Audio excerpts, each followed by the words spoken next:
We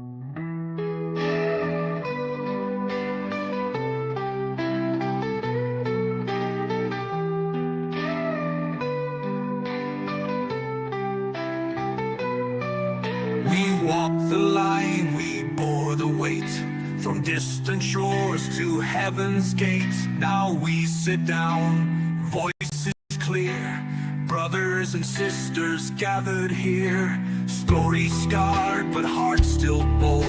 In every word, the truth is told. Not just a fight from yesteryear, we're still out front, the tip of the spear.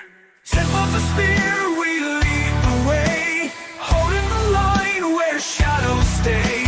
Speaking out, no fear, no shame. One voice, one fight, one sacred flame. From war-torn ground to home frontiers, we face the world, we face our fears. Round this table, it's loud and clear. We are the tip of the spear.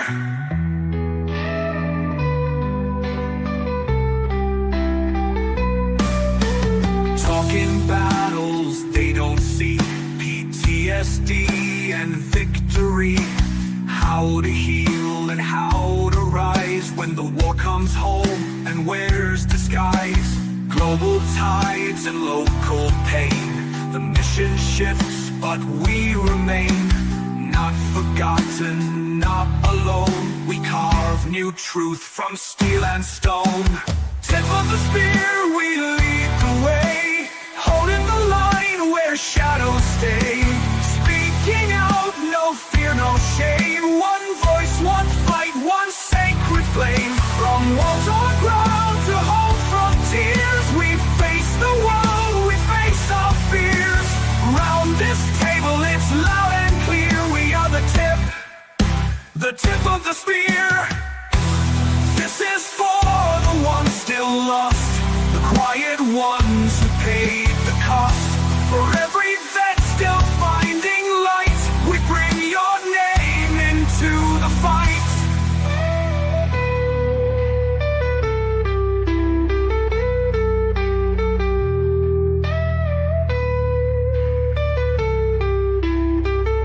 Tip of the spear, we lead the way, stronger together every day. Voices rising, proud and near. You'll always have a seat right here. From boots on ground to hearts sincere, we are the tip of the spear. Welcome to the round table. Your story matters here.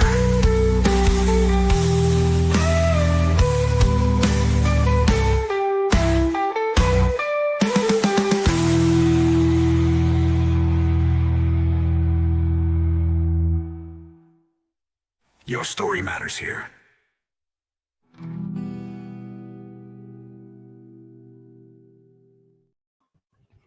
Welcome, everybody, to Tip of the Spear for April. How is everybody doing? Hello, hello. Doing Hello. good. Can y'all hear me? Yes, Yeah, sir. We doing can hear fine. you. Okay, cool. I had to Travis, figure out a new chord. how are you doing, sir? I'm doing all right. You know, when it hits about 55, 56 degrees, my whole body changes. It's like, oh, I can actually move again. This is great. I feel like I'm 15 years younger. So Oh, I'm great man. right now. Nice. See, I hate the heat. I would rather 60, so 65 and below to about 45. Once it gets below 45, I'm like, oh, it's too cold. But anywhere between 45 and 65, I'm good with. You just can't make Willis happy. It's gotta be perfect. Yeah. I love the hot weather. I love the hot weather, but you're a skinny boy. You're a skinny boy. That's why. Yeah. hey, but I'm from Chicago. I don't mind the cold either. See, I anything above 70 and I'm melting. My face is like beet red. Yeah. I haven't even been outside. So Rich, how are you, sir? Good. I just planted a tree in 86 degree weather. It was awesome. It was the best day of my life. I don't know if you guys seen my video I put out today. One of my former fellows when I worked at The Mission Continues, he started their podcast now, actually next week, former Marine, Andrew Jones. It's called Locked and Loaded Faith, Mighty Men of Valor. I popped a link inside the private chat so you guys can subscribe before he goes live. He's a good dude, and he's good to have on your shows. Nice. Nice. Excellent. Let's throw that out there. Do you want me to throw that out in chat? You could. All right, let's do that. Ryan, how are you, my brother? I'm fantastic and very, very blessed. Just enjoying time with the wife, after doing all this stuff with her surgery and, 3 brain surgeries down, and she's kicking like she's, still got it. So very, very blessed. Heck yeah, man. Heck yeah. very JJ, good. how are you, sir? Man, I'm great. It's nearing the end of my daughter's school year, so I am actually preparing for a graduation and the dreaded graduation party, which I'll take the graduation all day long, but having a party at my house doesn't really seem like a whole lot of fun. But otherwise, I'm doing pretty good. Nice. Miss Just Carol remember- Lee, how are you? I'm hanging in there. I have decided I do not like cars. I'm right there with you. I think I've been more of a mechanic than anything else the last couple I weeks. tell you, it's so middle son, so youngest Marine drove his motorcycle and back tire locked up and in gravel and then let loose as he was coming to a stop sign, and he went airborne literally into the stop sign and broke his collarbone. And Ooh. oh yeah, so there's that, and then my car having issues and my other kid's car having issues, and it's just Is Is he okay though? He's good. Yeah, he's stubborn. He was supposed to be wearing that brace for at least 4 weeks, and I think he wore it maybe for a full week. So it's like, Sounds all about right, right. you're 21, you do you. I just don't whine to me because I will give you no sympathy. Yeah. That's how I was when I broke my wrist when I was skateboarding. I went to the emergency room. I got a cast put on my arm, and the doctor was like, "Yeah, no more skateboarding for a little bit while you got the cast on, all right?" And I was like, "Yep, sure." And then I got home. Literally, when I walked through my front door, I grabbed my skateboard and I told my mom, "I'm going skating." I saw that coming. Yeah. Yeah. Yeah, we know better. Yeah, it just I did the same thing. I skateboarding and I ripped I did an acid drop, so it's where you take it over your head and you land on it before it hits the I'm ground. glad you clarified that. And the front First of thing the about acid. board and the front of the board caught my chin and ripped me wide open. I went to the Oh, ER, wow. had stitches, and they're like, "No more skateboarding for a little while." I was like, "Yeah." As soon as I got home, I was on the skateboard. But, Yeah, you can't stop me. yeah. So JJ, I feel your pain because my daughter's getting ready to graduate as well. Wow. And we're going to do a graduation party here at the house, and we're going to be out of town for the week before. So we're going to be gone from the 6th to the 12th, and then we come back on the 14th is when we're having her graduation party. But it's also the day that we go do a barrel pick. We're going to do a live podcast from the J. Mattingly Distillery. Warrior Honor Cruise is coming in. They're doing their barrel pick, and we're going to be doing it live there. So it's going to be a busy day that day, and it's just like so. But I'm glad you guys are here. I'm glad everybody's safe, and the storms that came through recently in the last month or so. We've had all these Really? storms. So glad everybody made it through all the storms safely, especially the ones in Tennessee and Southern Kentucky and and stuff. yeah. So tonight's tip of the spear, Rich has got a topic that we're going to talk about. And Rich, do you want to bring it up? You want to talk about it first? I could. I mean, it's something that I hear and see all the time when I talk to veterans. It's the "who am I" syndrome. What am I supposed to do with my hands when I get out of the military? How should veterans be seen, basically? So the first question that always comes to mind is, "Who am I?" And that comes to looking in the mirror. And then, are we truly a tribe of veterans? Do we all stick together? Or do we backstab each other? How do we work in this situation? And then 3, finally, can we get the extremes of veterans, the two far sides of the veterans sphere, to come together in some kind of Venn diagram thing and maybe talk to each other? And I figured this would be a great platform to get that going. Yeah, for sure. Because with all of our different platforms that we have, with TikTok and Instagram and everything that we got going on, you can see definitely communities of veterans within that community, right? And you can see the ones that want to post the rage bait, so like if a veteran's out there doing something good, and you're going to have those people out there that's going to be like, oh, well, he's stolen valor or something, and just to get that rage bait, just to get the views and stuff like that. That goes on a lot in TikTok. I've noticed that here recently, and it's just like, man, this is stupid. It's almost like you don't want to be involved within that community because here you are trying to do some positive stuff, and everybody's just trying. Well, not everybody, but a lot of people are trying to push back on that negative side of things, and it just blows my mind because, like, for me, who I am as a veteran, I'm a Marine Corps veteran. I served from 97 to 01, got out, then got recalled back in. And then after I got out, when people ask me, what did I do in the Marine Corps? I'm an infantry guy. That's what I tell them. I don't go into any other details. I just say, hey, I was in the Marine Corps infantry, and that's it. But if you ask me who I am personally, I'm still the same person I was 25 years ago.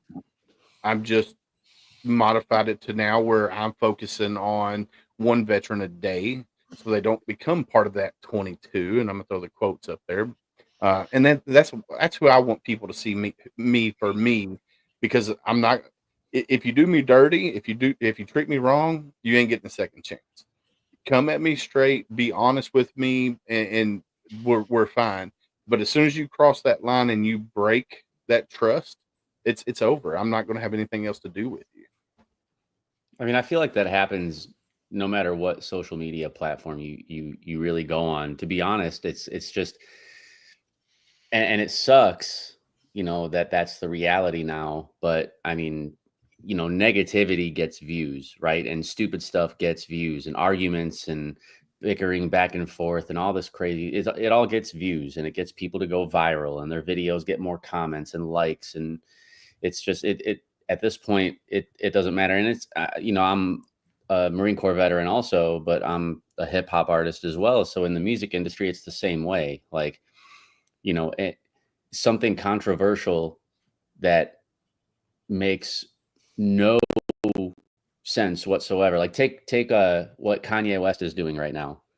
I don't know if you guys have seen or been following what he's been saying and all the outlandish shit that has been leaving his mouth, and what he's been doing, showing up to interviews with guys that have a big platform, like DJ Academics, and he's showing up in a black KKK outfit.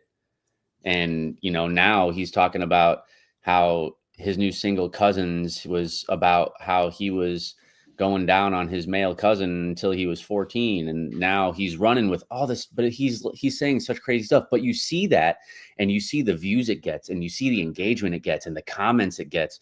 Whereas somebody like me, who, I'm passionate about my craft, and I'm not saying that Kanye West is not. Obviously, musically, I feel he is a genius, but somebody who doesn't have that kind of negativity on my posts and my music, and I try to do it, legitimately and show my passion in that, and I make something wholeheartedly like meaningful, it doesn't get as many reactions, it doesn't get as much views, it doesn't get as much clicks.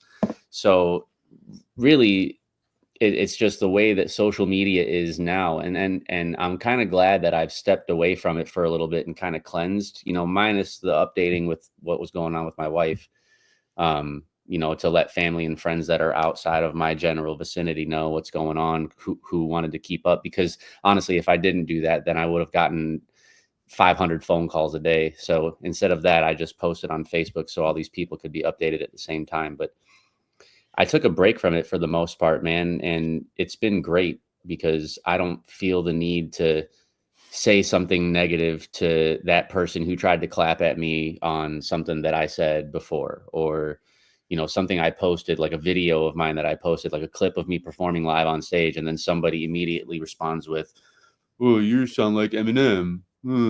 Like, I get that all the time. So it's like, ooh, I used to get super butthurt about it. And I used to be like, "Oh yeah." And like, get into it. But now I'm just like, "Oh, tell me something I haven't heard before." So there's a comment on TikTok from Miss Betsy Ross. She says, being authentic is seen as boring, I feel. Yeah. And that's kind of what I was leading into. Like nobody wants to see anything authentic anymore. And they say that they do. And that's the funny thing about it. They say they want authenticity. They say they want you to be unique, but then when you're unique, you're not going to get paid attention to. Right. Well, I'm going to tell you, Theory, that Willis told us about you. Now me and my son listened to you, and actually we went on a trip to West Virginia from Iowa a few weeks back, and he pulled your stuff up, and we were rocking to it while we were driving down the road. So, Dude, that's so dope. Thank it was you. pretty good. We like your rap. It's pretty good. Thank you, man. I appreciate that. Hip hop. But you don't hear me though. Yeah. But do they What's really up, hear me though? Mm. No, it's interesting to say that. I was trying to get everything ready for dinner tonight, and I was listening to some of y'all talk before I got on, and I realized that after doing 97, 98 episodes of our podcast, I realized that I'm pretty boring. Like I don't have that many problems. You may think that there's a lot of stuff going on here, and like Rich can identify with exactly what I'm talking about. The op tempo we had at Fort Campbell made us think that some of the abnormal shit that we were doing when you kind of got out of that, in 2017 or whenever you retired, you realized that, holy shit, we were doing some crazy things for a lot of years. But through this podcast and through, being friends with you guys and networking out, you realize that, yeah, I am pretty boring because I don't have a lot of that mental white noise going on in my head. Like there's not a lot of shit going on there anymore. Things are pretty clear. And you guys have had a lot to do with that. And that's the biggest reason why I don't answer those things anymore, comments or otherwise, is because it can keep you up at night. And for the first 30 or 40 episodes, I was constantly on that stuff, and it had a definite degradation in my personal mental health, and how your mom and dad goes is kind of how the family goes. So I was bringing my kids down with it, so had to kind of get rid of that stuff. So here's what I'll tell you. Being boring is kind of fun, because being boring means that you're probably doing what you need to do with your job, doing what you need to do with your family, and you don't have a lot of that other noise out there. And that's been the biggest source of peace for me with all these podcasts that we've been doing. That's been the biggest thing that's helped me. So thank you guys for that. Yeah. So, Ty, I guess my question for you would be, how do you get to that point as a veteran, right? Oh, I don't think I'm there yet. I think I'm definitely on the road. Like we had a great interview today with like a gentleman Rich knows, one of the former division commanders of Fort Campbell. And it was tremendous to see him, but you realize that people work at such a high level, and maybe I'm not meant to be at that high level anymore. I used to have a pretty high battle rhythm, but now I don't want that. So I think you have to just realize and find what you want to do and find what you're good at, and kind of find, everybody says find your tribe, but what I've noticed is that my tribe has gotten smaller. I used to always want to be involved in everything. I know what fucking Kanye's saying, in pop culture, I'm all over it. I want to know about the 3-body problem. I want to know when we're getting to Mars. So I have military grade ADHD. So if you allow that stuff to enter your life, it will permeate every decision you make. And that's the biggest thing my wife told me. You got to cut that shit out and concentrate on your 6 kids, your grandkids, and then the very small group of people that you want to allow in. But, we've had, drama happen with our podcast, and you got to shut that noise down. Military grade ADHD. Yeah. Hashtag. It's kind of like a shot in the foot for someone like me too, because unfortunately, granted, I'm the one who chose to, start doing music, but I don't regret it by any means. I'm not saying this in a negative way, but unfortunately, with the path that I've chosen and the path that's brought me the most peace, right, with me doing music, it's brought me the most peace with my soul, my mental health, everything. And it kind of just allows me to speak and get it all out there. But unfortunately, it kind of goes hand in hand with, I almost have to be involved with how many views am I getting? How many plays am I getting? How many streams am I getting? Is this song taking off, or is it just dead in the water? Was this a flop, or do I see a chance of it going viral? And so I kind of have to sort of engage with that. And so it's difficult for me to find that happy medium, right? And thankfully the Marine Corps kind of like what you were saying, right? Like my limit was, or my battle mentality, whatever you'd said, Ty, I can't remember the exact phrase, but like that was up here, like when I was in the Marine Corps, and then bringing a lot of that into my civilian life post transition, right? It was difficult, but I was thankful for that kind of mentality. So I try to incorporate some of that into what I do now, as far as like, you know, when I was in the Marine Corps, you couldn't tell me shit. You know what I mean? Like, I don't care what you say about me. Like, I'm better than you. I don't care.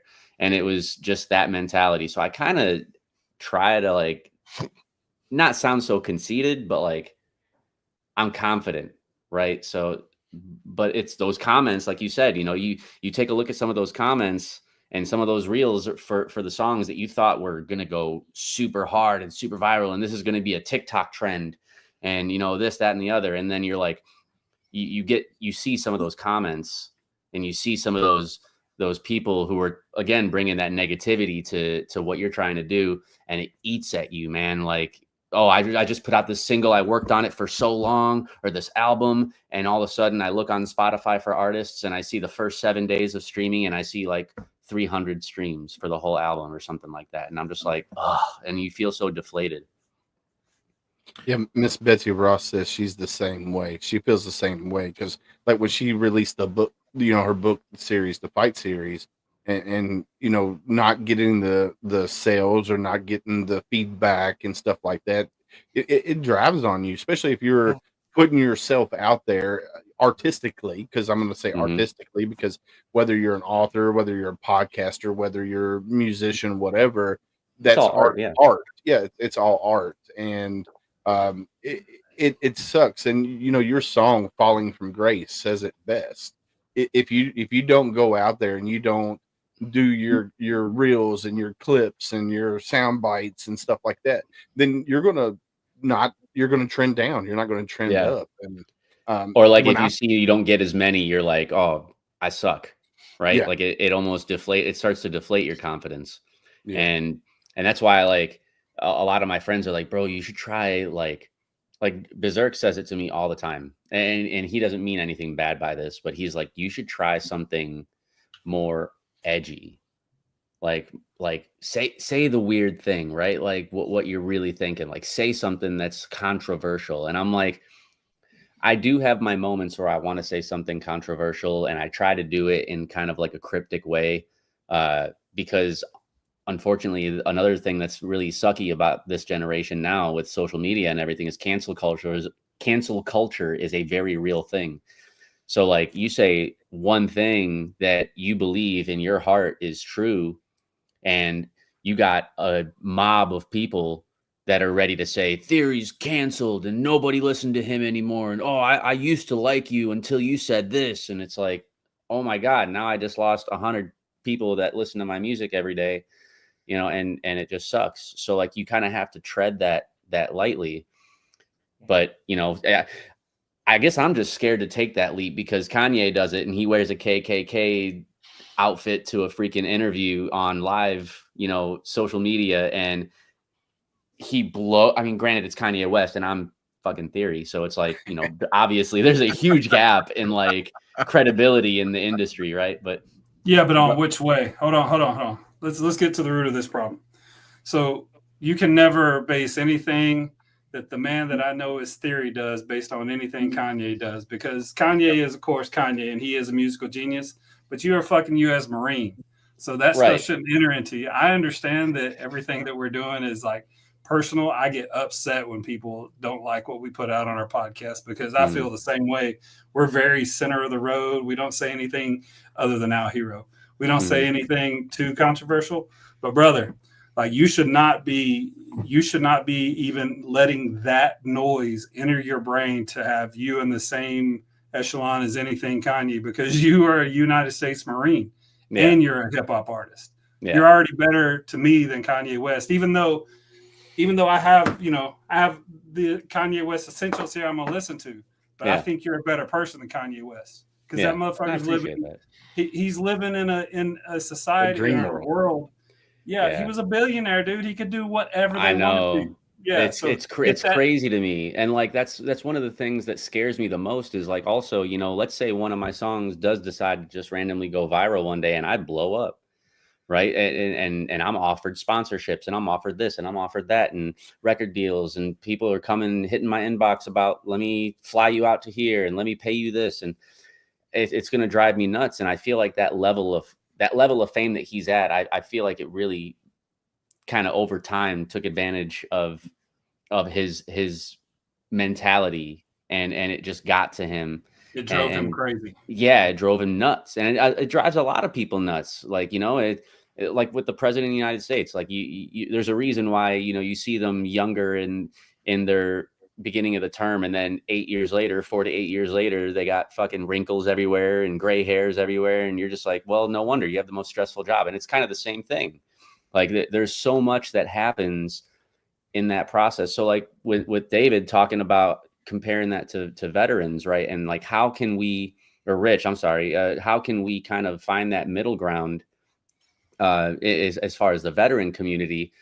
That is the biggest reason why I personally am in this stream right now, is I feel like a lot of you guys, and I've been on a bunch of y'all's shows already, you know, and so me personally being a veteran and not having my own podcast where I interview people, but I met David at a show, and then from David grew all of you guys as friends that I consider good friends, and, you know, brothers and sisters. So it's like, I guess I speak from that outside perspective where it's like finding your tribe, right? And finding those people who are going to have your back no matter what. And finding those people like David and his wife, Julie, came to visit me in the hospital. And I'm a mental basket case at this point because my wife is sedated and intubated for 11 days. And they brought me McDonald's. They brought me 2 chocolate shakes. And, you know, they were very supportive. They stayed with me. And David came a couple times and he just talked to me. You know, some of my other friends that I've known for way longer didn't even come do that. You know what I mean? So I think that the veteran community can do a lot of good for each other with the kind of things that you guys are all doing with your podcast and putting out that awareness and putting out the know that, hey, if you're a veteran and you've served our country honorably, we have a place for you here where you have people you can talk to, people you can vent to, people you can relate to. So I appreciate what you guys all do as well from that perspective. Heck yeah. Miss Pippa, how are you, dear? Hi everyone, sorry I'm late. I'm No, good, thank you. I did you're marathon the good. weekend. That was fun. So the topic that we're talking about is what Rich put in the group chat. I'll read it here real quick. How you believe a veteran should be seen? Like, who? Number 1 is, who am I? 2, are we truly a tribe? And 3, can we get the extremes of veterans to come together? That's the topic that we're talking about right now at the current moment in time. Well, I What do just you want think? to back up what was mentioned earlier. Willis, I see you've got average host, but you grow an above average circle, mate. I want to acknowledge you for that. Thank you, sir. Thank you. So how are you, Tim, over there in Australia, brother? You're looking all spiffy. Things are, well, can't a man dress up without getting questioned? Come on. Look good, man. I just, thank you. No, I just did. Do you guys have the Salvos over there in the US? Salvation Army?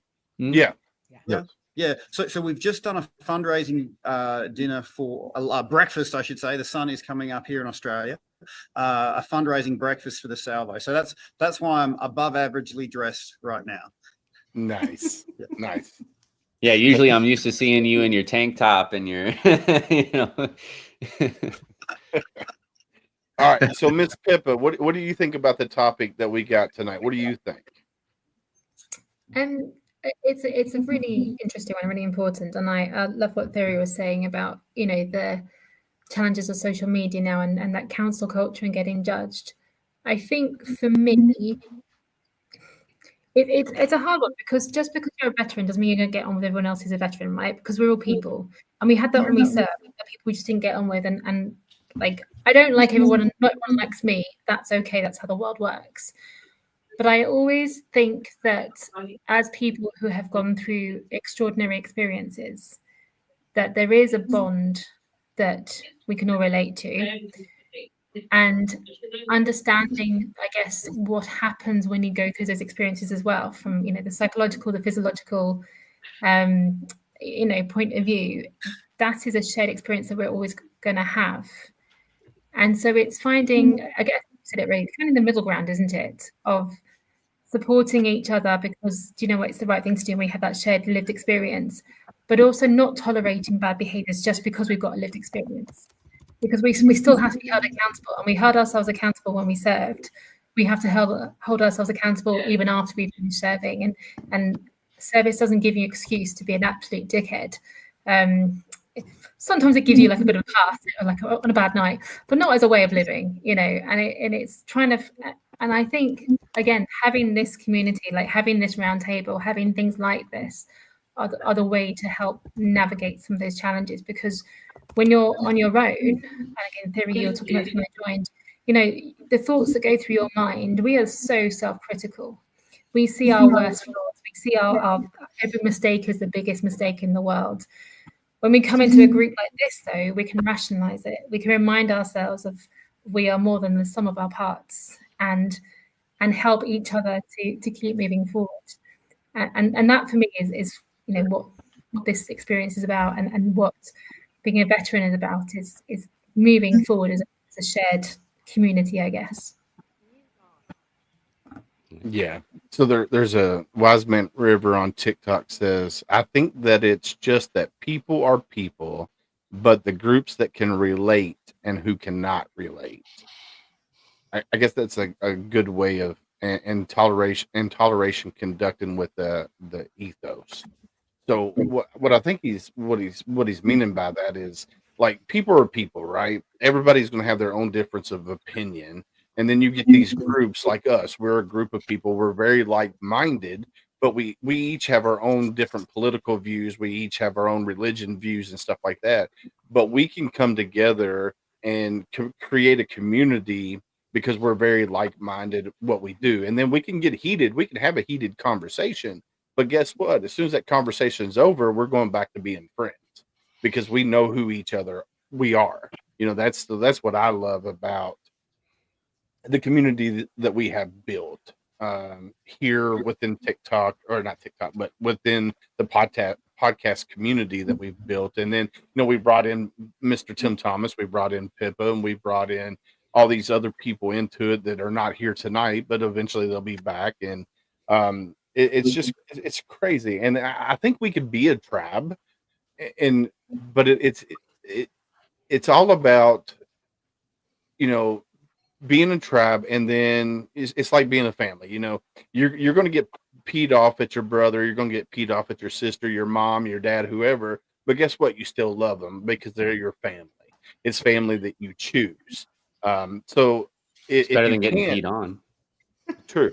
And if you can't, you know, take somebody's difference of opinion and run with it and be okay with their difference in opinion, then you need to bounce and move on to a different group that's more like-minded to you are.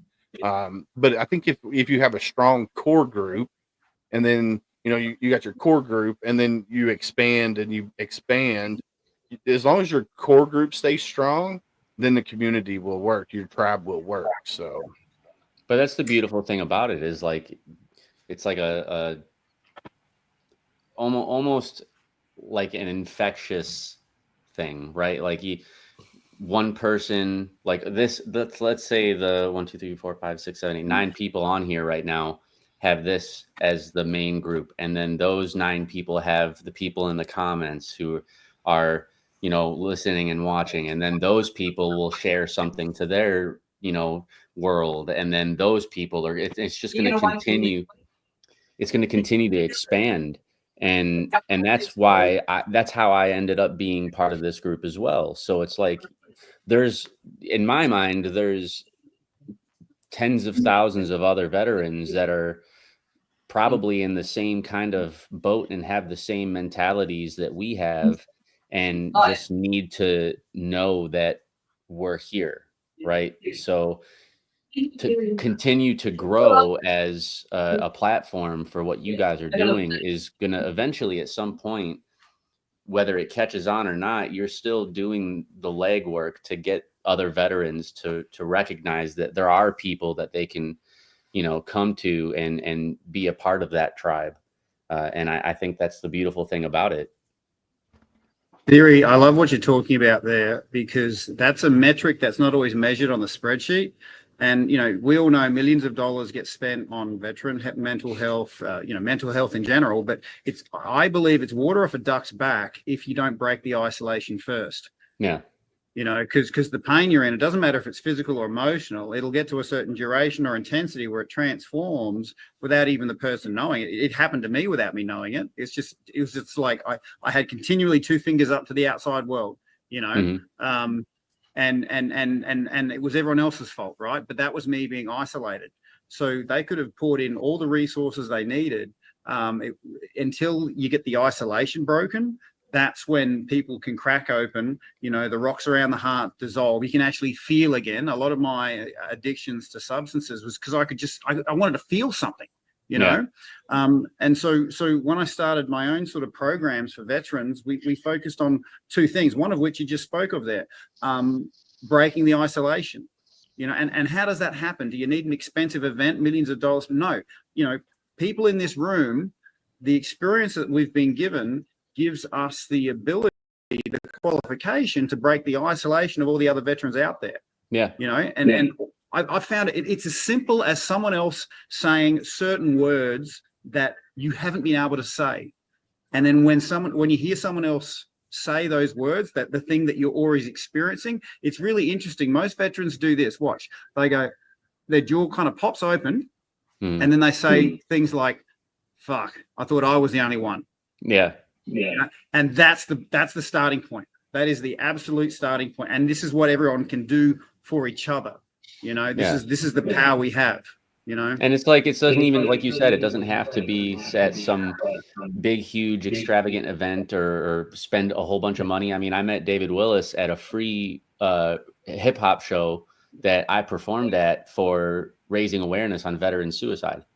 Yep. So yeah, from we're all very casual here. I mean, Rich probably hasn't even had a shower this morning. Yeah. I'm half in my pajamas. Yeah. Yeah.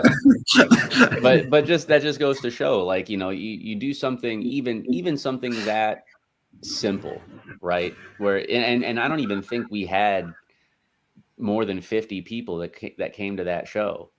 Yeah. So it's like, it was a small event, but even those tiny little movements can spark a fire, and then it spreads, right? And it introduced me to Rich and to Travis and to Carolee and Ty, and Ty and Triple Threat Vets podcast was the most recent one that I've been on. Can anyone else? Can you hear me? I got you. Yep.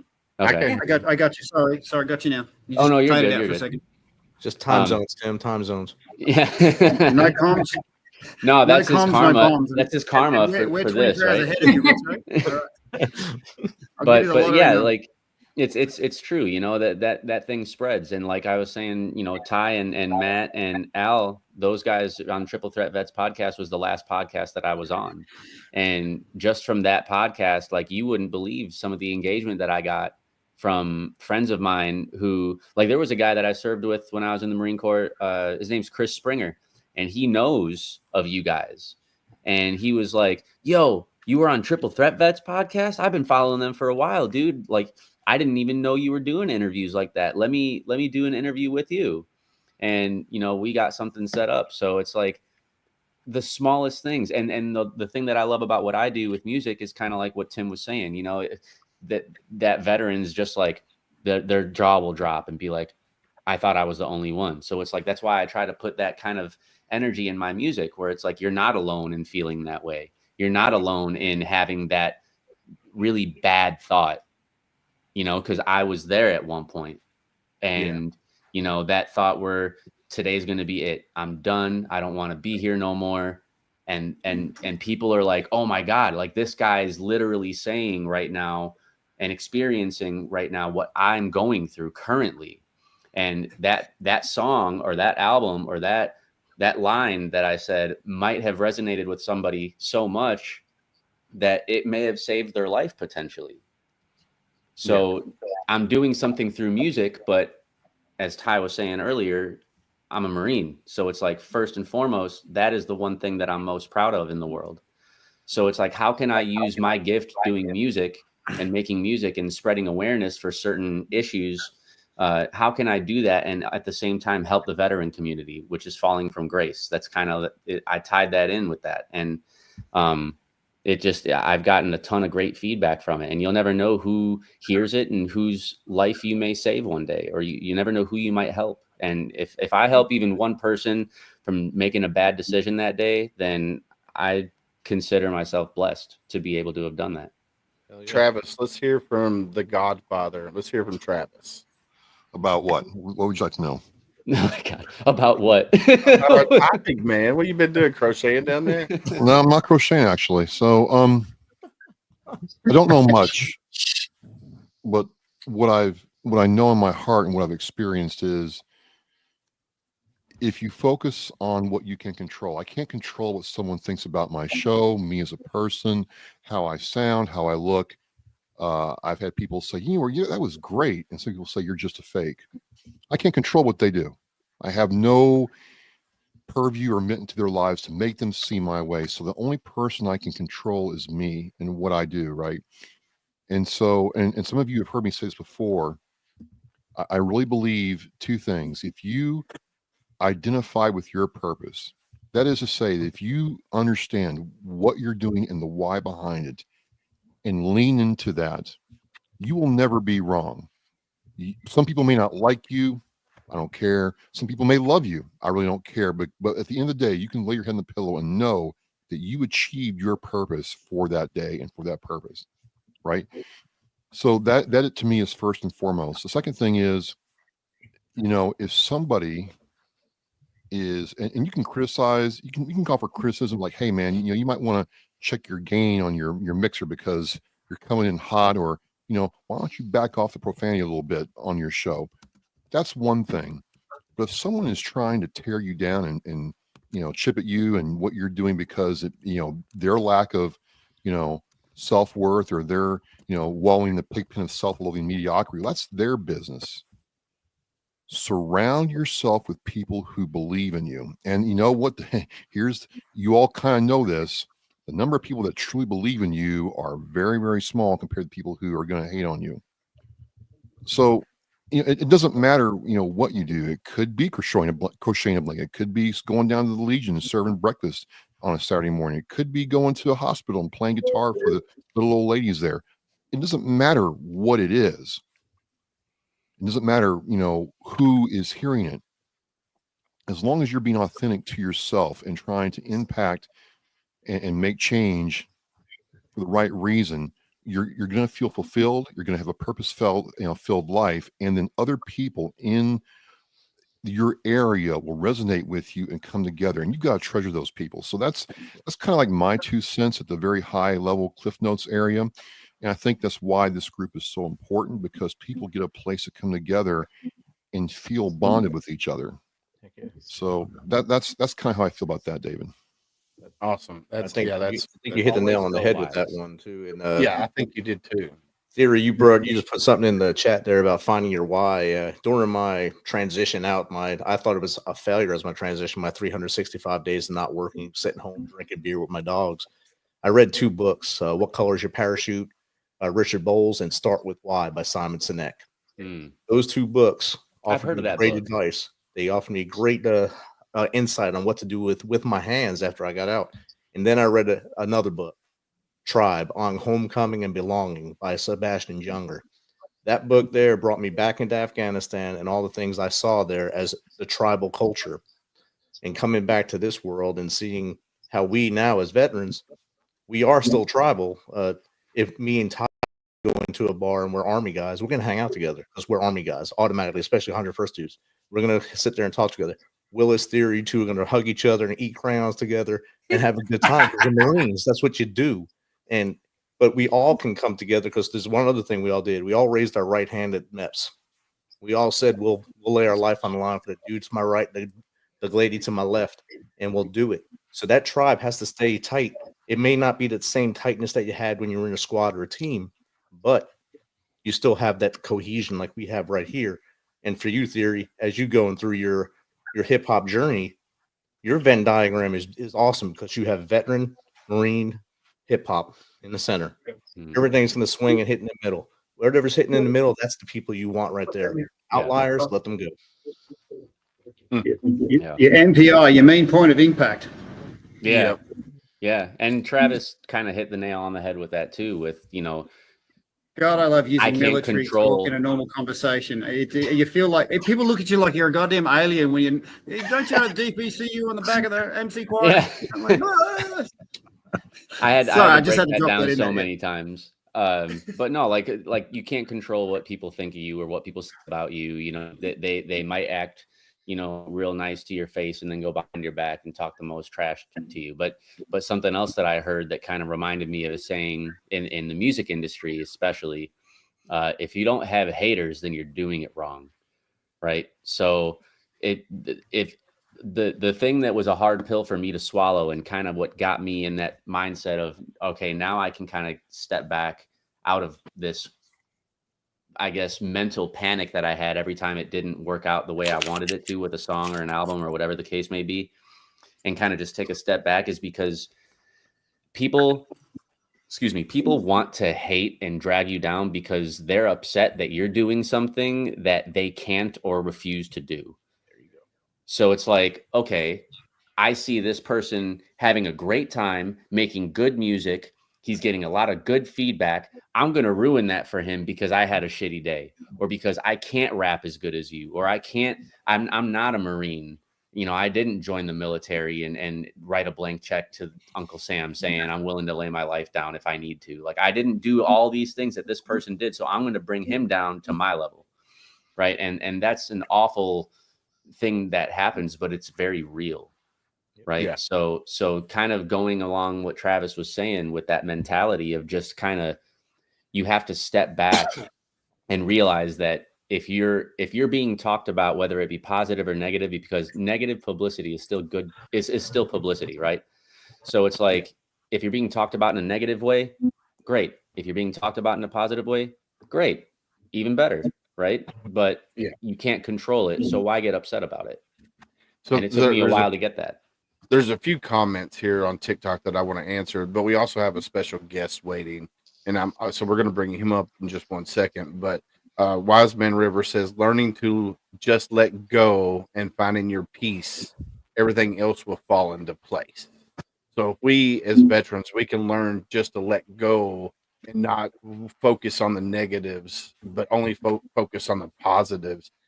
It'll everything will fall into place. Because I tell my wife all the time, I don't know if she's still watching, but I'm like, babe, it's in his hands. Let him just guide us. You know, just forget about worrying about money. Forget about worrying about what our kids are going to be doing and stuff like that. He's got it. He's in control. Just let go and everything will go. Another comment. It's okay to be embarrassed, but never okay to quit. So you can get embarrassed, just don't quit. So that's another good comment. And man, there's so many good comments going through on TikTok right now. So the guy we got coming up, he's down in chat right now. His name's Justin Miller, right? He's co-founder of Objective Zero Foundation. I want him to come up and talk about Objective Zero and what it is and what it does. So he's on cloud 9 right now because he's got some feedback from today. So let's bring up Mr. Justin Miller. Justin, welcome, sir. Hey, appreciate you. Good evening, everybody. How you doing? Hey. What's up, Justin? Do me a favor, brother, and introduce yourself real quick. Just who you are, your military background, real quick, if you don't mind. All right. Yeah, I'm Justin Miller. I was 11 and a half years infantry in the Army. I got 27 months in combat. Was medically retired in 2014. At that time, I thought that I did the hardest part, of my life. until I got out, and trying to reacclimate into the civilian world was a lot harder than I expected. I no longer had the brotherhood around me that could see me dragging first thing in the morning and realize that I was struggling and be able to relate. Now I'm surrounded by people that when they hear my stories, they look at me like I'm crazy, and ask what type of movies I've been watching because they've never heard that one. And I basically shut down. When I needed somebody to talk to, would be in the middle of the night from waking up with nightmares, afraid to go back to sleep. And in my head, I felt that I was a burden. I'm like, man, all the people that I could relate to or that could relate to my situation right now need to be up at 5 or 6 o'clock in the morning. So I didn't want to bother them. And we started doing a lot of research and realized that when most veterans decide to check out, that they do it within the first 5 minutes, and that a lot of veterans were lacking trust, so they were afraid to reach out. So we decided to eliminate kind of dividing with the VA and everything, decided to jump on and help alleviate some of the burden they were dealing with. And we created the Objective Zero app. It is ran by volunteers.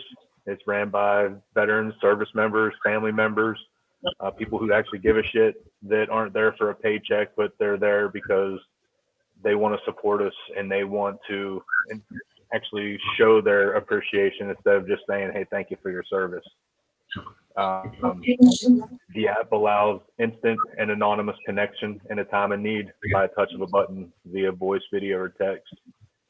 We saw the struggle with the Veterans Crisis Line, and saw that a third of them were being dropped or sent to voicemail. We realized that a lot of people are struggling with military SA, and we thought, if somebody had been assaulted and they reach out to the crisis hotline and they get somebody who is of the same sex that assaulted them, that the odds of them actually opening up and reaching out for help were pretty slim, that they were more than likely to crawl into a hole and isolate more and get, fall into a darker place. We realized that the person reaching out for help is all that matters. So we made it so they could customize, filter out the network, whether they want to talk to a male or a female, whether they want to talk to somebody who Army, Marines, whether they were infantry, served in Iraq or Afghanistan, that the more narrowed and more filtered that the user could get, the more likely there'd be that instant camaraderie where they would feel comfortable to be able to talk to somebody who's walked, talked, agreed, and posted the same things. So the app has now been live. We went live Christmas of 2017, and we're creeping up on 30,000 users. It's been used every single day since we released it. Wow, so that's awesome. That's incredible. That's really cool. Yeah, so I met Justin off of TikTok, and when we were talking on the phone, he was in the airport getting ready to head to take care of some personal stuff, and I was like, "Hey, get back in touch with me." And things happened, and we both got busy with things we were doing, and then today I was in a live, and Doc James says, "Hey, meet this guy," and I was like, "I know who he is." Well, at first I didn't. I was like, I had to refresh me, and then I was like, "Oh, I know exactly who this guy is." And then I was talking to him, like, "Hey, we're going to be doing the Tip of the Spear tonight," and then he jumped in on TikTok, and I was like, "Hey, you want to come on talk about Objective Zero, because it's working, and it's something. If you're not comfortable with dialing 988*1 for veterans, this is an alternative to that, and it's been proven to work. I mean, it's successful. It's been around since 2017, and like he said, you can break it down. Like I forget who was on the TikTok live earlier that messaged in, and then they were inundated with people reaching out to that person right away. It was Janie or Janie or something like that. I forget her Yeah. name, but she's a Green Star mom. She lost her son to Janae, yeah. the 22, and she while we were on the live, she downloaded the app and was like, let me check this out and see how real it actually is. And she reached out, and within less than a minute, she had people responding to her, checking on her, making sure she was good. That's So, amazing. Yeah, that's great. Janae is a Green Star mom. Her son was a Marine, and unfortunately, he lost his battle. And she's got a foundation for it. And literally, she was in there. She downloaded the app, and then she messaged in there, and people just started inundating her with, hey, are you okay? And hey, let's chat and stuff like that. So it works. It's really, really amazing. I've been checking on it for a while now, and it was just like, hey, let's get you up here on the show to talk about it right now. I am going to have Justin on Home Front Sit Rep just so we can talk about this by itself.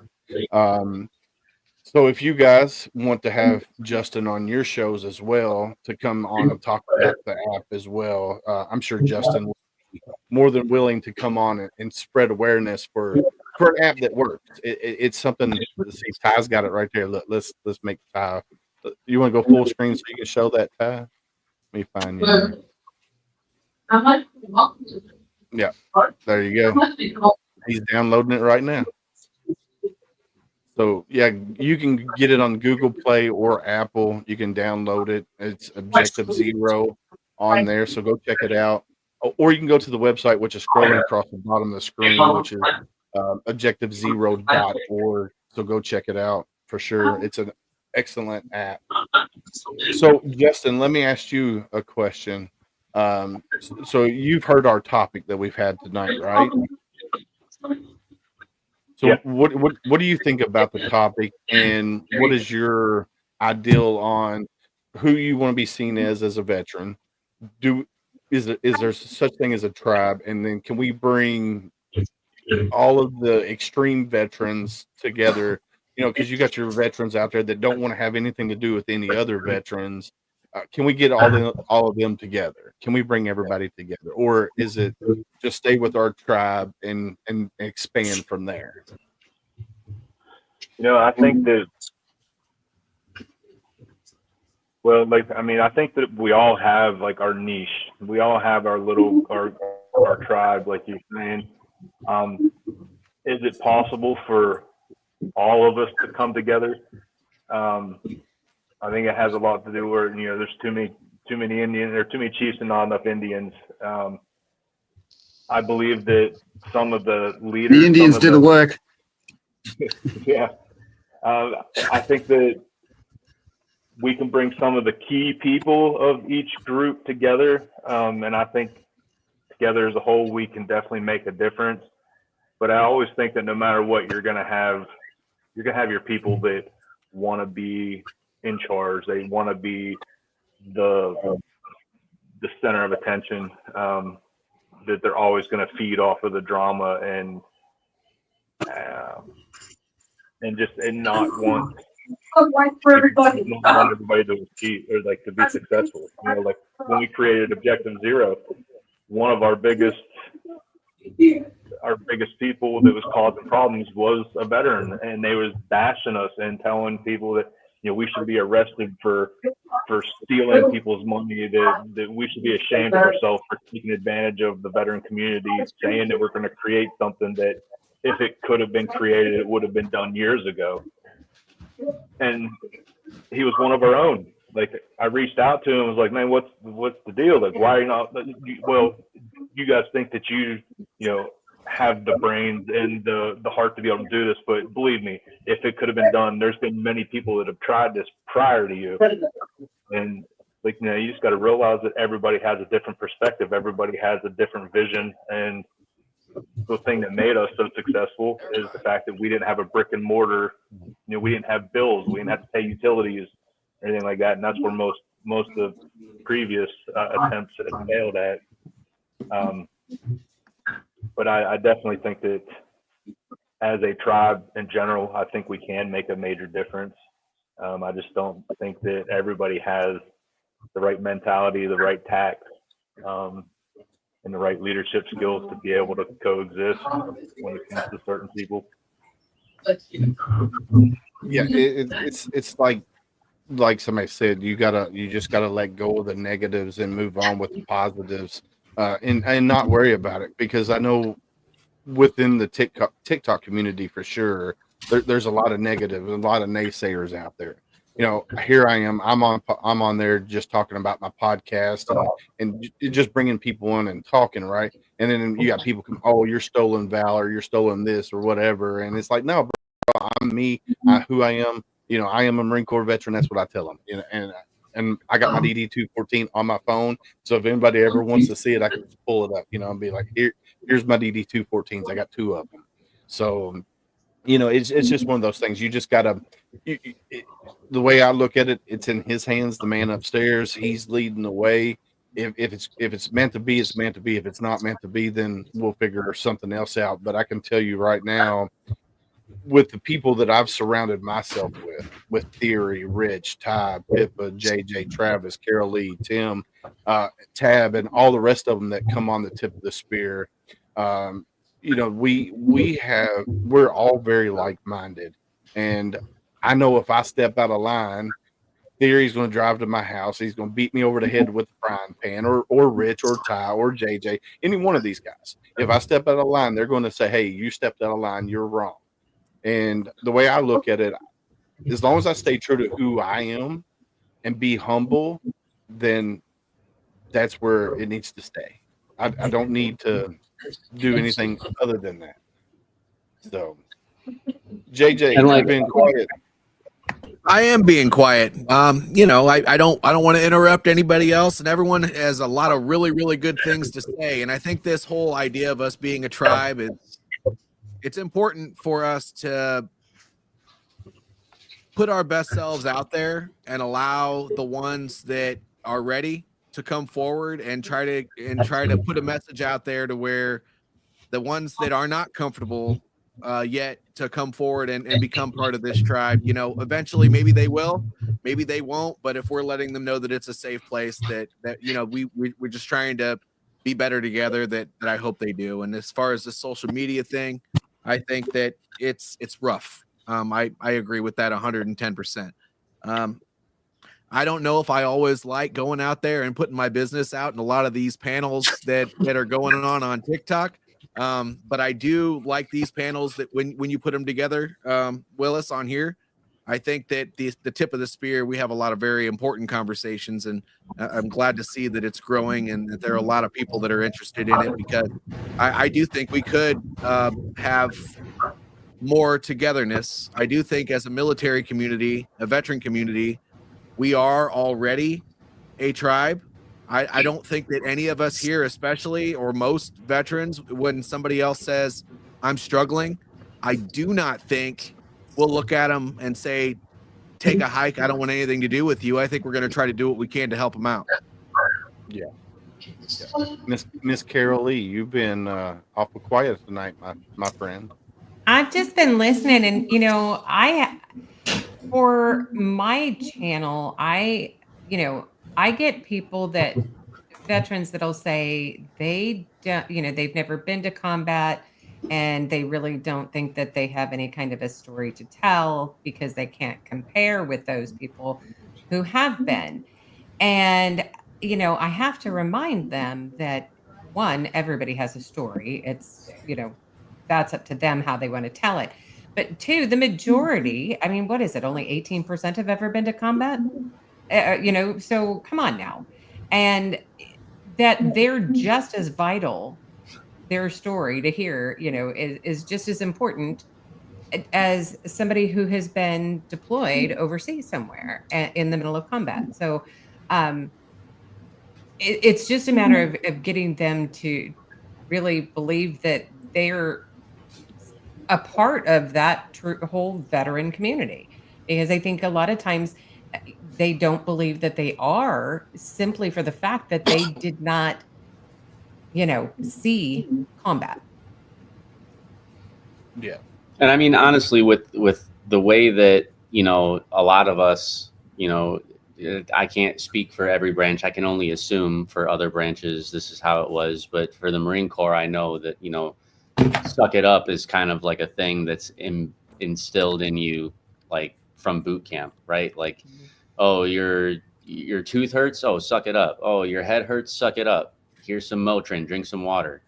You know, oh, you broke your wrist, here's a boot on your leg, suck it up. Like the most ridiculous stuff, right? So it's like with not having, like, for example, I had a buddy of mine that was from my Poolee station, from my recruiting station. We went to boot camp together, and he ended up almost, like, he tried to, like, you know, remove himself from life during boot camp by using his boot strings on the edge of his rack, because he was so tired of getting picked on by the drill instructors, and they were like drilling into this kid and like just making his whole life just awful. And he was like, I don't want to do this anymore. And they beat him down mentally to just make him feel like the biggest piece of garbage.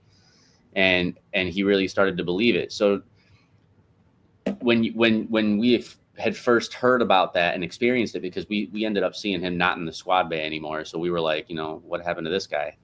And the drill instructors finally told us what happened. And, you know, of course, you know, you got those guys who were laughing like, what a pussy. And it's like, okay, well, am I guilty of feeling some type of way about, like, that's weakness? Yes, I did at that time feel like that. But at the same time, I also empathize with that person, because I've always just been a very empathetic person my whole life. I've been very compassionate. I've been very kind. I'm easy to forgive people. I'm a sucker for giving second, third, fourth, fifth chances. And so it's like, I kind of had to check myself, because not everybody has that same mentality that we have, right? So whether you're military or not, you kind of have to check yourself in that sense. So whether you've been to combat as a veteran or not doesn't necessarily mean, like Carolee was saying, doesn't necessarily mean you didn't have a difficult time throughout your service. You know, whether you served 5 years like I did, 4 years like David did, or for one of his enlistments, or whether you served 25 years. You may have had those moments in the military where you were really tried and tested, mentally, physically, all of the above. So I think it's very important when you have these groups, right? Because not everybody is going to have that same kind of thought process, right? Like what did David say? Or he posted Pippa's statement. Not everyone chooses to engage, but that's not a mindset everyone has. You know, with this group, yes, that does apply for this, right? We all choose to engage with each other, give our points of view, and we feed off of that, and we are able to have that conversation, right? Stupid dog. So we're able to engage, but also, like David was saying, we might have a disagreement, but at the end of the podcast, you know, after we stop going live, we're in the waiting room, and, you know, it's on video still, and we're like, all right, this is why I said this, this is why I said this, and we meet in the middle, and everybody's friends again. But not everybody does have that mentality, like Pippa was saying, right? Like you have those people in the military who were also followers. So they waited for somebody to step up. They waited for somebody to take that first step. And then they felt comfortable enough to be like, okay, I've looked up to this person, or I see something admirable in this person, and I've seen them take that step. So now I feel comfortable to take that step. So even though they may not have the mindset to engage and speak up, they may be waiting for you to approach them and say, hey, this is what's going on with this group of people. Why don't you come, you know, show your face on the podcast one of these days? You know, oh, you served in Afghanistan? I'd love to have you on my podcast and just talk about your time in service. Something as simple as that. You know, they may not be the ones to approach you, but they may be waiting for somebody to make that first step. Yeah, I reach out to those even who are, you know, supply or comms, and, you know, that have not even, like I said, you know, stepped across the ocean and anywhere. And because they're so integral in being able to provide the necessary resources for those who are deployed overseas. And they tend to forget that. And not only that, I think that a lot of them have friends that had deployed and didn't come back, and they have those who are here and didn't deploy themselves have survivor's guilt. And I think that that's something that they don't care to recognize, or they don't believe it is true necessarily. So I think there's two things that both Carolee and Teresa said, which triggers a thought with me. One is, so I always wanted to serve an operational tour. I felt for me personally, it validated my military experience. And that was all about me and how I was thinking. But I've never judged anyone else who hasn't. It doesn't occur to me to judge that. That was something that I really, really wanted to do. The second thing is recently, my dad's not been very well. Unfortunately, he had encephalitis. And my dad served in the Navy, but he just missed the Falklands War. But a lot of people he knew went to the Falklands and died, unfortunately. And he definitely still has survivor's guilt, like to this day. And that really came out during his illness, because he was kind of reliving and being back in the UK as opposed to down in the Falklands. And it's, this is 40 odd years later. And you just can't predict the mental toll that serving or not serving operationally, but still being in the military can take on you because of that fact, because of people that you've lost, or the fact that you couldn't go, it wasn't your time, or you just missed the draft. And again, having a place where you can acknowledge that and go, it's okay, because we all have different lived experiences in this world, and each one plays a part to the bigger piece. Right. But it's just remindful of that fact is so important. Well, let's acknowledge that a little bit too. I mean, just because you didn't go to combat or serve downrange, it doesn't mean that the military is not a very tough lifestyle to live. I mean, let's take these people that are married, for example. How often does the military train? How often do you leave your spouse to be a single parent? I mean, those situations alone cause problems that the typical civilian will never ever see. And coming home late, going to sleep, and then getting back up bright and early in the morning to go do PT again. I mean, civilians don't do that. I mean, the lifestyle that a service member lives while they're on active duty, I'm just going to be quite honest with you, it's ridiculous. And the civilian population, they don't even understand what that means. And so for veterans, there's more than one reason to come together. You don't have to be a combat vet to have a shitty time in service. As a matter of fact, you could have had a really, really tough time while you were serving and never deployed at all. So we need to acknowledge that there's a lifestyle thing that goes along with the struggles of the military, not necessarily just serving in combat. Yeah, JJ, there's some research that backs that up quite nicely, because they found that trauma really just locks into place what you already know. And what do we know? We know the military lifestyle. Okay. Yeah. We were all sort of broken down to a point, built up in a certain way so that we can move in a synchronous mass. And that doesn't happen by accident, So we've got this part of us that has been developed. We can move as a synchronous mass. So when we get out into a world that doesn't work in that same synchronicity, that fucks with us on a really big level. And how many guys, when you just kick in without knowing it, you kick into your military sort of speak, and then people are looking at you like you're a goddamn alien. You don't get invited back to, social, events. Getting completely naked is apparently a bad thing to do at social events. I think that's a Tim thing. I don't think that's the rest of us. No, I definitely, I've gotten naked for money in the civilian world, and I will attest to that. I think we might be going off the rails. I don't know. Oh, somebody cue the music. I mean, I think something coming on here. Yeah. Ty's going crazy over there. If you don't see my picture for a second on this stream, there's a reason. Basically saying it's that regimentation that causes the isolation. That's the thing. So it doesn't matter if you're deployed or not. All a deployment will do is lock into place, this regimented mind space. Yeah. Okay. Or trauma, that'll lock your neural pathways into this is the way things are and I can't change. And so, yes, the trauma needs to be dealt with, but it's not that. It's the isolation someone feels where they go from synchronous mass, everyone's working well, to a place that the world's not the same. And our superpower as military people is the loyalty we show to others. You know, when you've got my back and I got yours, there's nothing we can't handle. But often veterans will show that loyalty on civilian street and they get that betrayed. You know, and that's a hell of a kick in the guts. Like that's our superpower now used to super hurt us, you know, and it's a hard thing to sort of have something that really worked for you. Your sense of strength now is your sense of, oh shit, I can't use that anymore. You know, who do I trust? Yeah. And it's like the whole adapt and overcome thing, right? That they teach you in the military. They teach you to adapt and overcome whatever is in front of you.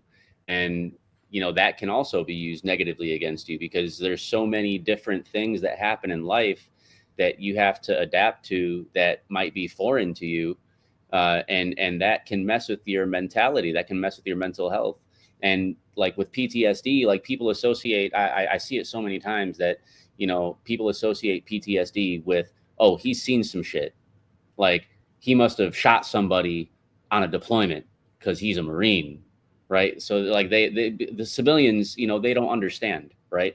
So, you know, they didn't live that life. They just have this Call of Duty fantasy or like this Saving Private Ryan or this Black Hawk Down kind of fantasy. And they think that, you know, I'm a Marine, I have PTSD. It must be because I saw combat. And, you know, and PTSD doesn't have to come from seeing combat. PTSD could come from a sexual assault. Well, it could also come from transition. Yeah, I was just going to say it could just as easily come from transition back to the civilian world because you like Justin was saying, you don't have that same kind of connection with those people when you transition that automatically know that something's wrong with you or that automatically know something's bothering you or you're having a tough day, and because they see you, you know, 16, 17 hours out of the day. Yeah. And so, you know, it's hard to really boil it down to where somebody will understand that because they didn't live that lifestyle. So you can't really explain it to them because they'll never be able to feel how that felt. So like I've met plenty of military personnel who've had PTSD and never seen a day of combat in their life. You know, there's so many things that it can stem from. And it's groups like this or groups like, you know, all the different podcasts and all the different social media, you know, influencers that are veterans that are doing something for the veteran community, trying to spread awareness for something. Justin's app is a perfect example of that, right? Like keeping that connection open and knowing that you have somebody, whether you deployed or not, whether you are Marine, Army, Coast Guard, Space Force, doesn't matter. You have you have somebody. Maybe Space Force was a bad example. No. So there's a lady on TikTok. Her name is Kimberly_engineer. She started out in the Marines, then she went to the Air Force, and then she got told, "Hey, you're going to be Space Force." So they can tell you that you're going to go be Space Force. Yes. Yeah. That's wild. Yeah. So she started out as a Marine. She started out as a Marine, went to Air Force, and then when Space Force came about, they're like, "Hey, we're taking you and we're putting you in the Space Force." So I'd be livid. But no, so she's uber smart, and she does satellite something. I forget something with satellites. Way cooler job than probably all of us have done. Like in all actuality, right? Like yeah. So Travis, I'd just be mindful of using the term uber smart. I haven't met too many smart Uber drivers. Just saying it, you know. Travis, what have you been contemplating up there, brother? I see your wheels turning. Well, I think, you know, what we're seeing here is, you know, what we talked about before, which is the next phase of veterans advocacy. You know, it's been this constant thing for the last 10 years of awareness. And now I think, if you will, the wheat is separating from the chaff. The cream is rising to the top. in a way that there's a segment of the veteran community that wants to do something. We're tired of being on the sidelines, passive, being told we're broken, being told we're not to snuff, being told that we have problems that only, hey, take a pill, hey, do this, hey, do that. We want to, for lack of a better term, ladies and gentlemen, get back in the fight. We are not, because by virtue of our military service, and military moms too, because my mom was in the fight for me. We want to take the fight to the enemy, and we can't really see what this enemy is in regards to PTSD. But we all don't want to bury another one of our brothers or sisters. And when someone, and I've gotten the whole thing as a hawker, well, you didn't deploy, you didn't go and serve in combat, you aren't, anything. But I'm like, well, I didn't do all that, but I buried 4 Marines in 2.5 years of being a hawker. There were parts of our job that were very dangerous, and if you didn't respect the gear, you can get killed. Or it was by the time the helicopter got to you from Yuma Regional, you were dead. So I really hate that, because talking on my show to several people who have not deployed, they train like they were going to. A perfect example of that is Commander Roush, who was operating a boomer during the Cold War. And he never fired a torpedo in aggression toward the enemy, but make no mistake, they were ready to do so. And I think that's the thing, back to Carol Lee's point, is, we may not have served in combat. Some of us, I didn't, but we were ready to. We trained like we were. And so, again, I think we're at a point where we want to do something. I think this is why these groups are gaining more and more power, because we don't want to be on the sidelines. We don't want to have somebody tell us you're broken.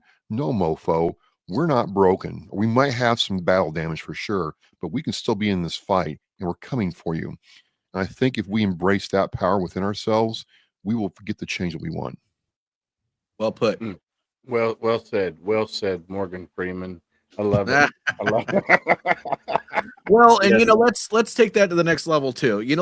I do have 3 deployments, but a lot of times what would happen is if somebody goes home from a deployment before we actually went to the combat zone, or they had to stay back for whatever reason, there's a lot of issues that go along with that too. Not only that, but what Tim was bringing up earlier about the military culture, and what Ty brought up earlier about the op tempo that we deal with while we're serving in the military. It's the fact that we all work together. We serve as a team. We look out to the look out for those two on our right and our left, and then we work well. We have to work really, really fast on a regular basis. I mean, that puts us in a different mentality.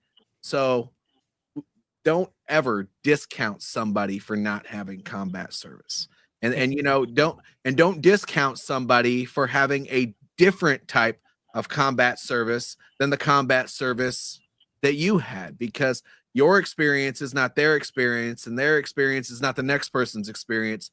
To sum it all up, we can keep on going down this rabbit hole, but we just need to have these judgment-free conversations to make sure that these people are willing to come in and not feel like they're being attacked.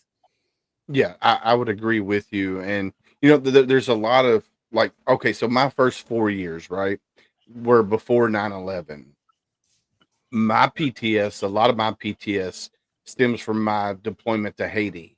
The stuff that I seen there as an 18-year-old fresh out of the United States, going to a third world country and not being able to defend the people that had the tires that were burning on them while they were screaming, or the females that were getting drugged behind a vehicle with comm wire wrapped around their neck, or the guys coming up to the front gate with their hands chopped off and blood just spurting everywhere.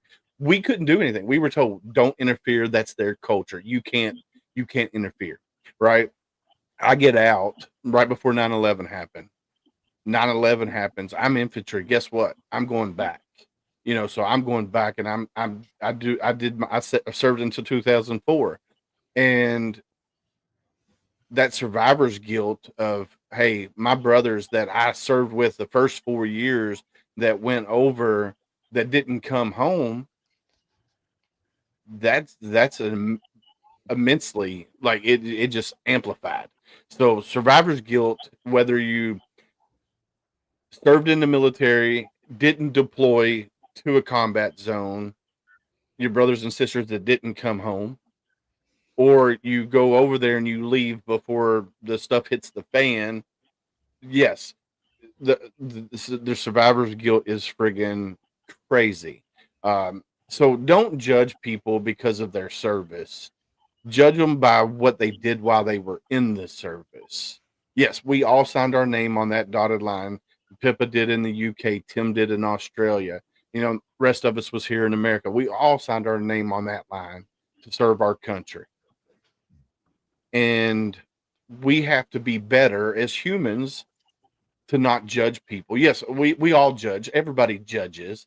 But you can't just judge to the point where you're like, well, screw that person. He didn't serve. He's not, he's a weekend warrior or whatever. Not. No. You just gotta keep pushing on and be the better human.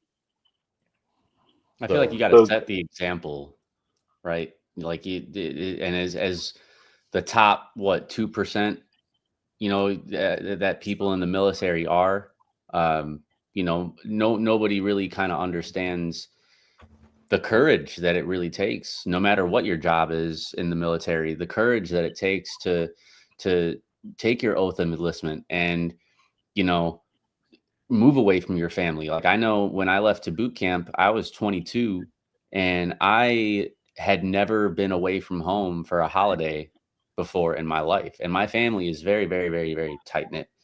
And I was in boot camp for Thanksgiving, Christmas, and New Year's.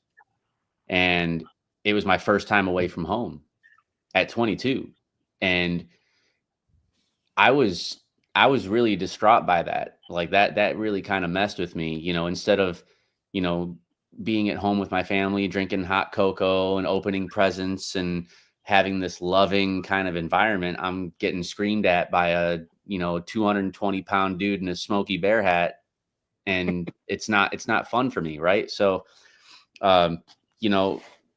with all of that stuff, most people are not going to understand the courage that it takes to just sign up, right? To be ripped away from your family and your loved ones, and to possibly miss your child's birth because you had to go on a deployment, or to go to a part of the world maybe that you never wanted to go see, or you never thought you'd go see. You're in another country. You have to abide by their lifestyle and their culture. And it's just a crazy experience. And I think that as military members who have been through that, being veterans, active duty, not so much because they're still kind of living in that scene, but as veterans who have been through it before and kind of know the ins and outs of what it takes when you're active duty transitioning back to civilian and you've adapted, I think it's up to us to set the example for those veterans who are either on the verge of transitioning to civilian life, or who are also going to be already transitioned and just kind of lost in the sauce, right? So I do want to bring up one thing. You're absolutely right. But one thing that I'd like us to all remember is, and we have one in the room, is there's a lot of us veterans who, if a civilian wants to come into our circle, offer to help us out or just socialize with us or ask us about our experience, they're instantly cast out or told, no way, you're not cool enough, or something to that effect, sometimes not so nice. You wouldn't understand. Yeah. Wouldn't understand, right? Yeah. Well, okay, we can't expect civilians who outnumber us to help us if we don't bridge that gap and let them see what's on the inside. Because there's some civilians out there who really do care about those who serve. And, I'm not saying this group does it, but I've seen several times where, a civilian shows up at one of our veterans events. No one talks to them. No one welcomes them. They turn their nose at them because, well, you didn't run a PFT or you can't do push-ups. Well, they pay taxes. They vote. They bring their children. So, I mean, right along there with veterans, we have to make sure that if a civilian says, thank you for your service, you don't have to get freaked out about it. Just say, hey, you know what? Thank you for being a great American. And get these people on our side, because look, it was tried 2 years ago where they tried to gut the VA. They floated the idea of gutting the VA, and it's not off the table. So, and we're going to need civilians to understand our story to advocate for us. So that's just It's just one thought I wanted to leave you with. Yeah, I like that a lot. I really do. Um, because like 20 or so since 2004, I was involved with veteran service organizations locally here, right? And I've met a lot of great patriots along the way. You know, they never served, but they're very passionate about helping veterans, whether their mom or dad or brother or sister or somebody was in the military. You know, somebody in their family was military, like Carol Lee up there. Her sons served in the Marine Corps and Army. Um, you know, she's a patriot, you know, but she's also a mom, and she's a mom of Marines. But when you got just like Lauren, who is here and on YouTube, watching on YouTube right now, she's never served in the military, and she said it right here. I don't have that strength. All of you are superheroes in my mind. I know you won't like the word superhero, but I could never do what you do. But yet she is supporting all of us veterans. And that to me is sometimes better than having, you know, another veteran on my side, because like you said, Travis, we need civilians, because a lot of times the people who work in the VA are civilians. They're not veterans, and they don't, go back to what you said, they don't understand, you know, and that's where we as veterans, we have to educate our civilian brothers and sisters out there on the things that we've seen, the things that we've done. Yeah, they might not understand, and they might not fully grasp what we're talking about because they weren't there in those situations. But yet, they're humans are smart. They'll get it one way or another. So Yeah, one of my big experience with Objective Zero and traveling the nation and speaking is, you know, a lot of my speaking engagements has been with the Air Guard, and one of the most common things that I heard was, well, I never deployed, or I never left the FOB, or, you know, I didn't see what you saw. So they downplay what it is they actually did. Even though they signed that dotted line, they were willing to give everything for it. It's not their fault. It's that they didn't get to see it. But the thing that I received the most feedback from is when I acknowledged that trauma is trauma is trauma. It doesn't matter if it's combat. It doesn't matter if it's a form of assault, or whether you were in an accident, or if on the FOB all you heard was the firefight, but you still heard those radio calls in of people being injured. You still had the mortars, the rockets, all of that. Don't compare your trauma to somebody else. Don't downsize your trauma, because you and I could be in the same exact accident and it could affect me completely different than it would affect you, based off of childhood experiences, based off of where you were in your mind, that mind state that you were in that day. All plays a role in it. But just acknowledging that I've had so many people come up and say, you know, just the fact that you acknowledge your trauma is trauma, and that your trauma is not any worse than mine, I now want to share with you, and gave them that open door to be able to share their experience and acknowledge what they went through was traumatic. And it was huge. I mean, it was probably the most eye-opening experience that I had, is having those people come up to me and thank me for acknowledging their trauma, whether it was combat or not. Yeah, Justin, Yeah. I think us veterans, we are so good at creating what I call antisocial social groups. You know, I can only let my true self out around certain people of the same experience, you know. So right. That's so freaking right. But I do need to speak to something that goes a bit deeper than words. So, you know, when you're scanning a room, you can just tell by looking at a particular person that they're the way they're carrying themselves, like, holy shit, that girl's military. You know, there's a certain energetic disposition that I think we do need to be aware of, because because our energetic dispositions get sculpted with the things that we've seen. And if someone tried to explain how, you know, an energetic disposition came about, it wouldn't give that person a lived experience. So I do think, you know, we can start with being aware that without us even knowing it, we want to hang out with other people that have that same energetic disposition. You know, like, fuck me, I haven't slept in however long, and everything's, you know, I want to hear I essentially want to see myself. I don't want to feel alone, right? But a good veteran group, and I think Willis is doing it here, is when you go into this thing, it's like an energetic trampoline. You go in with energy, you leave with more energy. So we can circulate further and wider in our, you know, civilian settings, and see that this sense of connection isn't isolated to just someone who's, you know, happened to wear the same uniform. You know, we can get joy of connection. And if we switch our goal to, okay, when I go to the gym, I don't just want to, you know, strengthen one part of my body. I want to strengthen all of it. Okay. And if there's a weak part of my body, I tend to avoid that. Right. So I see others, and this just could be Tim Thomas talking right now. I see others as a part of me. And if I'm to be truly strong, I can't just be strong in one area. I need all of me to be strong, you know? And so when I switch to that person's not that person's actually me, or I'm no longer Tim, I am, you know, Theory, Ty, Willis, you know, I'm not as good looking as Pippa, but the point is I'm no longer the person that I think I am relative to military service, because that's where I got stuck. If I had my sense of self-worth attached to my military service, and then that sense of self-worth was taken away, then I end up hanging out with other guys that have that same sort of sense of loss. And we create this antisocial social group. I think everyone's picking up what I'm trying to put down here.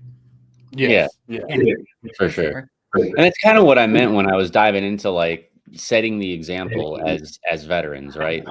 No matter which path it is that we go down to set that example for, setting the example for whether it be, you know, experiencing trauma, or setting the example for what may be a difficult transition from military to civilian life, or setting the example for, like Travis was saying, bridging that gap between civilian and military, so there can be more understanding and more commonalities, because, you know, Carolee is, you know, my mom does the same thing, right? You know, she was so against me joining the Marine Corps at first, so against it.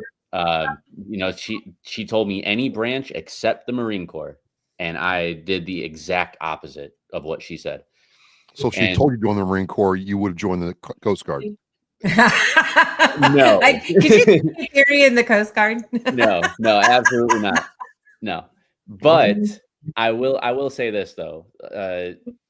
She afterwards, and she saw how awesome I felt after joining, right? And she saw how proud it made me when I graduated boot camp. Like when I got my EGA after that crucible and that hike back to the parade deck, I gripped my EGA that I got from my drill instructors so tight that it cut my hands. And like, I have blood stains on my EGA that's in my studio right now. And like, I gripped it so hard because I was so proud of that moment.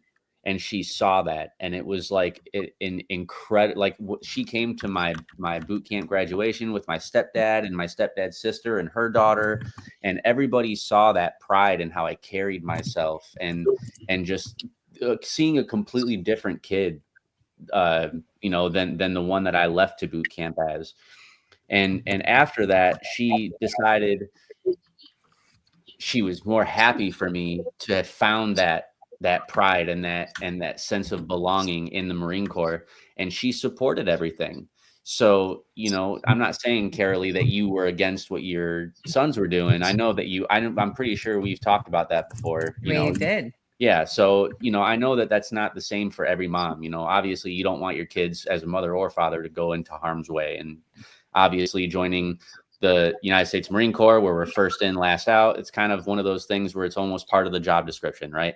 So you know, obviously you don't want your kid to do that, but you also have to respect their decision as an adult. And after she saw that with me and how I basically transformed and I felt like a better person, I carried myself like a better person, a more confident person, she started to support. So bridging that gap was easier with the people that are showing that support. It's harder to do when I'm at O'Hare Airport and I have a sling on my arm from a shoulder surgery that I got, and I'm waiting for my big green sea bag because I'm going home on leave for convalescent leave for 3 weeks. And some guy walks past me in the airport, not knowing me from a hole in the fucking wall. And he goes, "You're a baby killer," and walks away from me.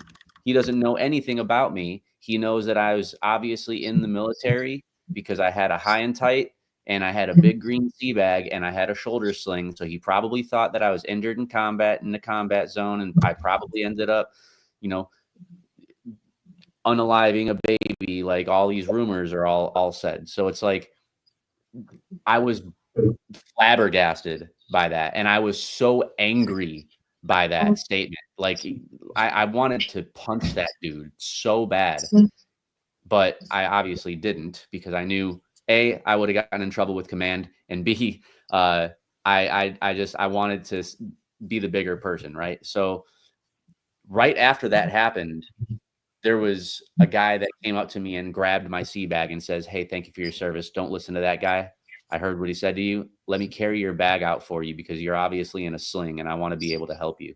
I appreciate what you're doing." So like, it was like a 2-3 second difference between what that guy said to me and then the nice person. So it's harder to bridge that gap with people who aren't going to support what we do as military, right? Because there's a lot of people who are against it. And that's sad because, you know, we go to fight for their rights to have, you know, the opinions that they have, and they love to post all over social media. And, you know, all the things that people do and take for granted, people in all different branches, they sacrifice for.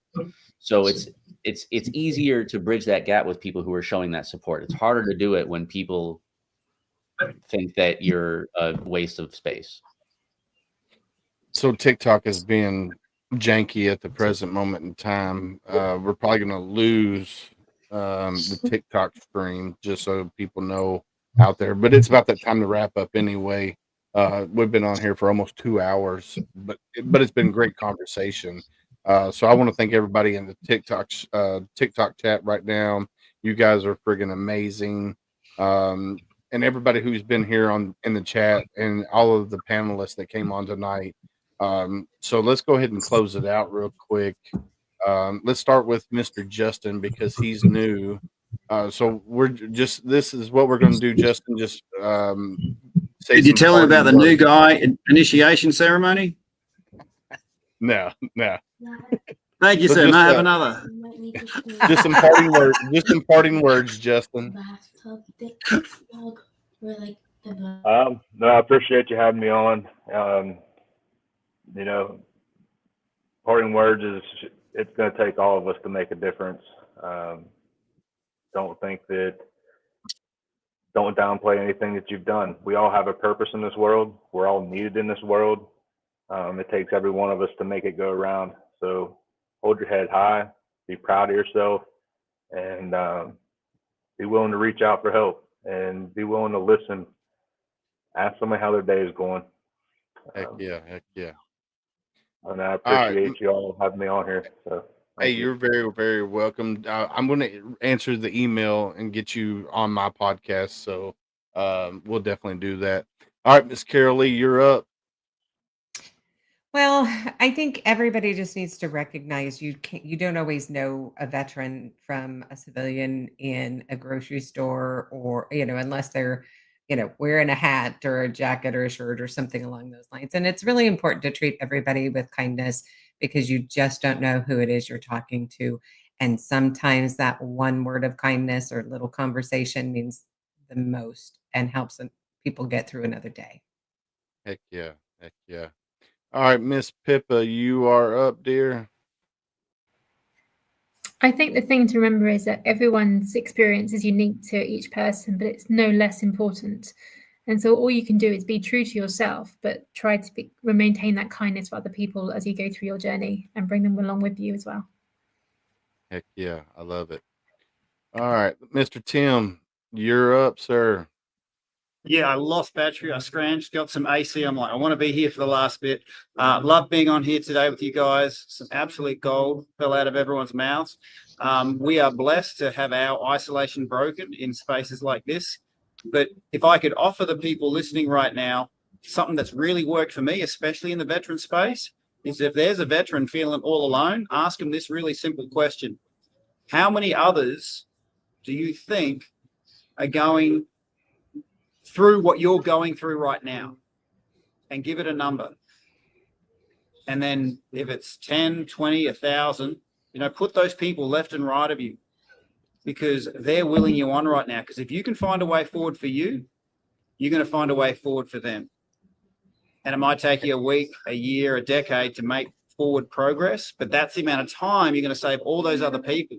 So before you've got a tribe, you can find your tribe by asking how many people are in the same situation. And, we've come to this through the veteran space. This could be anybody. It could be breast cancer. It could be anything.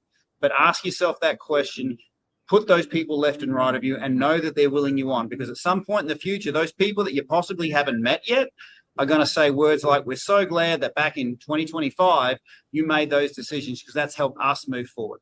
I love you. Good energy being sent from down under. Yet. All right, let's see. Let's go with Theory. You're up, sir. Hey, easy, just simple message. Spread love, not hate. Love your neighbor. Be someone's stranger, like Willis likes to say.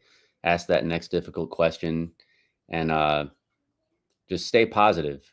If there's anything I've learned over the last 3 weeks that my wife has been sedated and intubated and now finally home, it's that was the most difficult part of my life. And there was a lot of people who were there for me and got me out of that dark space that I was in. And so be kind to everybody, and just show love.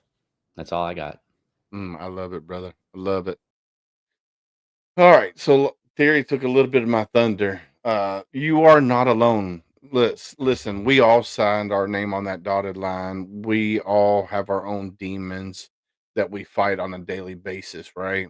So show up tomorrow because somebody wants you to be here.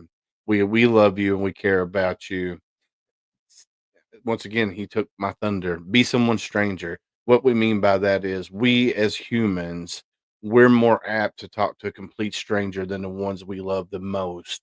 So be somebody's stranger. If you're out and about and you're seeing somebody having a bad day, go up to them, say, "Hey, how you doing?" If they give you the red flags, "I'm okay. I'm living a dream. I'm hanging in there." Then you have to ask the next hard question. How are you really doing? That could be a 5-minute conversation or that could be a 5-hour conversation. So definitely be ready for that conversation. And then as Candace says, it takes a village. We all need to come together to help combat the things that we as veterans face. So it definitely takes a village. Like we say, always on home front sit rep. But we're saying it here on Tip of the Spear. Stay safe out there. We got your 360.